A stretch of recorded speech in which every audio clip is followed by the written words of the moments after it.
जिनकी कहानी पार्ट 4। मेरा क्या होगा इस अंधेरी रात में और खौफनाक माहौल में, तो मैं मर ही जाऊंगी। शबनम ने फ़हीम के चौड़े सीने पर सिर रखते हुए कहा। शबनम, तुम भी मेरे साथ चलो, मैं तुम्हें किसी मॉल में ठहरा दूंगा। यह बात फ़हीम ने बगैर सोचे कही थी। नहीं, मैं दुल्हन के लिबास में कहीं नहीं जाऊंगी, मुझे बहुत शर्म महसूस होती है। अच्छा शबनम, समझने की कोशिश करो, मैं डॉक्टर हूँ, इंसानी जानें बचाना मेरा फर्ज है। तुम डरो मत, मैं जल्दी फुर्सत पाते ही वापस आ जाऊंगा। जरा सी देर से जाना भी भारी जानी नुकसान का सबब बन सकता है। तुम अंदर से कुंडी लगा लो, फ़हीम ने उसके माथे को चूमते हुए कहा। शबनम ने एक बार फिर उसे रोकने की कोशिश की। शबनम प्लीज, इंसान की जिंदगी सबसे कीमती गहना है, और फिर मैंने तो शादी से पहले ही समझा दिया था कि मेरा पेशा ऐसा ही है। मैं तुम्हें अपने पेशे पर तर्ज नहीं करने दूंगा। फ़हीम के इस तर्क ने उसे लाजवाब कर दिया था। फ़हीम चला गया। शबनम ने कुंडी लगा दी। वह चुपचाप जमीन पर बैठकर काफी देर सोचती रही।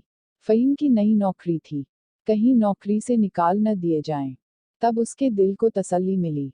किराए के मकान को घर बनाने और उसे बसाने के लिए बहुत बड़ी रकम की जरूरत थी, और इतनी बड़ी रकम तो कड़ी मेहनत से ही कमाई जा सकती थी। रात का पहला पहर बीत रहा था। शबनम की आंख ना जाने किस तरह लग गई। अभी कुछ समय गुजरा होगा कि आंगन में उसे किसी चीज के गिरने की आवाज आई तो उसकी आंख खुल गई। रात का अंधेरा, तन्हाई का आलम और खौफजदा माहौल में धम की आवाज ने उसकी नींद उचाट कर दी।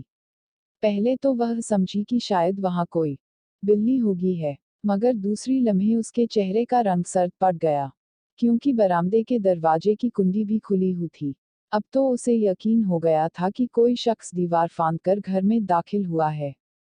हो सकता है कोई चोर हो, क्योंकि चोर ही सबसे पहले अपने भागने का रास्ता तलाश करते हैं। चोर ने भागने के लिए की दरवाजे की कुंडी खोल दी होगी। चोर का में ख्याल आते ही वह थर थर कांपने लगी। यह डर तो नहीं था कि चोर माल चोरी करेगा, क्योंकि माल तो था ही नहीं। उसे अपनी जान और इज्जत का डर था। एक औरत के लिए उसकी इज्जत ही सबसे बड़ी और प्यारी होती है। वह चिल्लाना चाहती थी, पर यह सोचकर चुप हो गई कि मोहल्ले में तो कोई उसे जानता ही नहीं है, और फिर इतनी रात गए इस खौफनाक मकान में उसे बचाने कौन आएगा। आंगन में उसे कदमों की आहट महसूस होने लगी। कोई था जो दबे पांव चलकर वॉशरूम तक गया था। अब तो डर से उसकी घिघी बंद गई। उसने हिम्मत की और यह सोचकर उठ खड़ी हुई थी, जो हो डर से उसने दम ही निकल जाएगा। जब मरना ही है तो क्यों ना मुश्किलात का सामना किया जाए। वह खड़ी हो गई, जैसे तैसे वॉशरूम की तरफ चली तो उसे पानी गिरने की आवाज आई, तो उसके पैरों के नीचे से जमीन निकल गई। उसकी आंखें डर से चौड़ी हुई। उसकी